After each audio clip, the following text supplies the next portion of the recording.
On today's show, I'll show you how you can go from a cluttered, confusing space to an open, comfortable, and organized environment.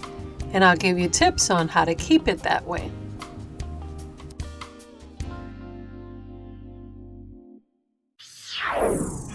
Now, this past week, I went to visit my favorite cousin on the West Coast. She just recently moved into a new place. I hadn't seen her for a while, and I wanted to spend some time with her and check out the new place.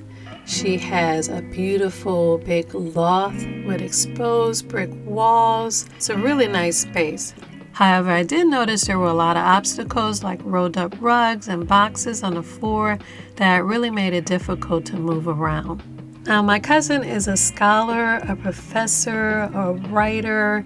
She has thousands of books that she loves to read. She's written books, and she has a really busy schedule with meetings and classes and presentations.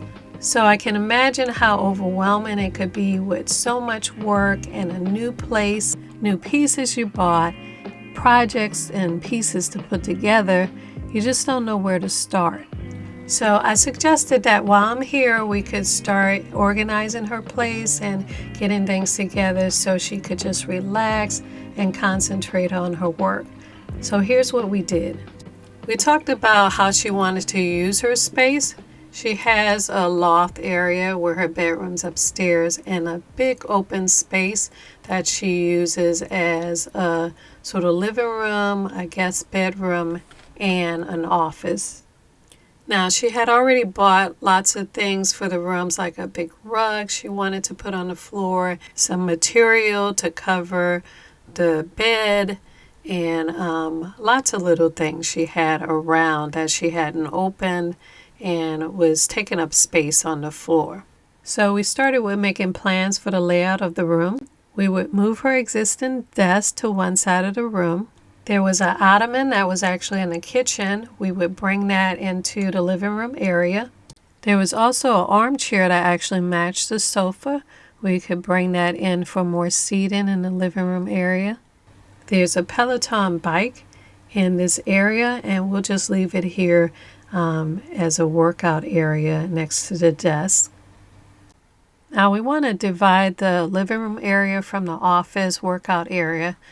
I did see that she had a folded sushi screen, so I think we could put that right here in between the two areas to separate and hide the bike and the desk. And this will give us a nice plan for the layout of the room. Now, looking at where we're starting will leave anyone overwhelmed and thinking that it's impossible to complete. But if you look at one area at a time, it makes things much easier. So my first tip is to start small.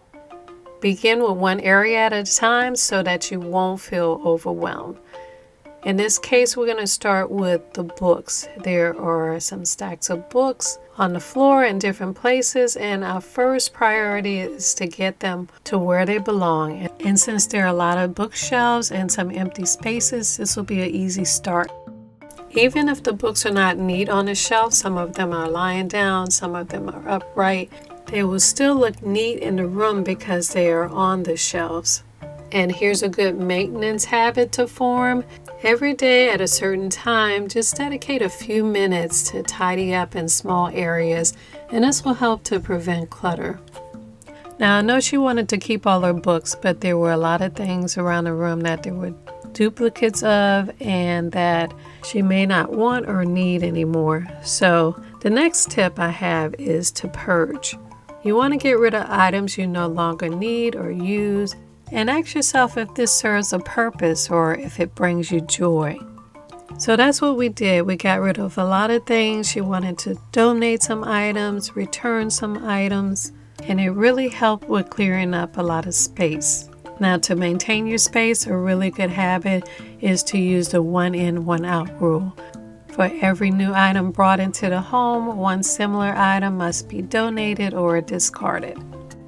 Now, another good tip for hiding clutter is to use storage containers. Use storage bins, baskets, shelves, and organizers to minimize space and to keep items neatly stored. Now, I love containers more than anything because I am a messy person, but I can just toss my items into the container and no matter what, it's going to look neat because it's hidden inside the container. Now, luckily, my cousin had already invested in a bunch of baskets and containers, so we were able to put a lot of seasonal things away, and she was able to keep out the things that she needed and used displayed very neatly. Another good tip is to use labels. Labeling your containers and your shelves helps you to easily locate your items and encourages you to return them to where they belong. So after purging and putting things in containers, we were able to get that big rug down to the other side of the room. We now had room for the armchair and 2 ottomans, but can see that we had some mixed match furniture. My cousin did have some material that matched the ottoman, so I used that to make a couple of pillows for the sofa and a sash for the daybed. I don't sew, so I did use hot glue. I also covered the bed with a plush gray cover to coordinate all the colors in the living room with gray, blue, and gold. To highlight those big industrial windows, we replaced the window treatments with really long blackout curtains to emphasize the scale. We added the console, the TV to make it a more entertainment area, the lamp, the table, the mirror, the framed pictures to make it more cozy and warm. And except for the curtains and the cover, these were all items that she had already in boxes or just sitting around the house. So we just relocated things, took things out of boxes and put them up. As you can see, her bike and her office space is behind the screen in a separate area so that she can work and work out in private. We added a small table and lamp here in front of the screen to further contrast and separate the 2 separate areas.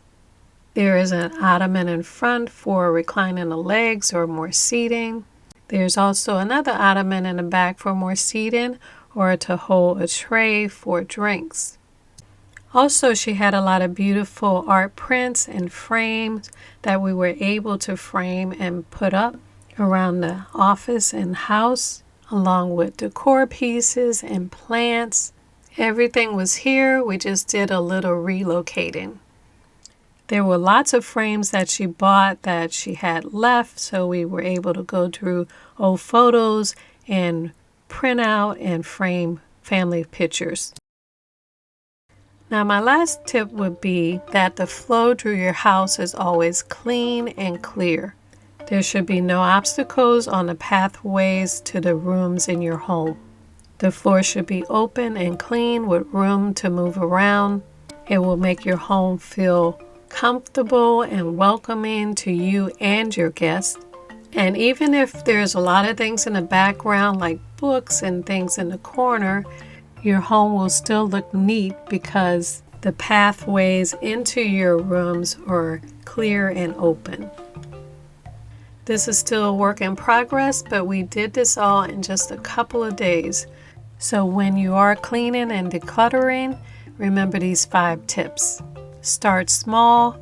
Start with one area at a time so you won't be overwhelmed. Purge. Get rid of things that you don't need or want. Use containers is the best way to organize and to keep items neat and out of sight.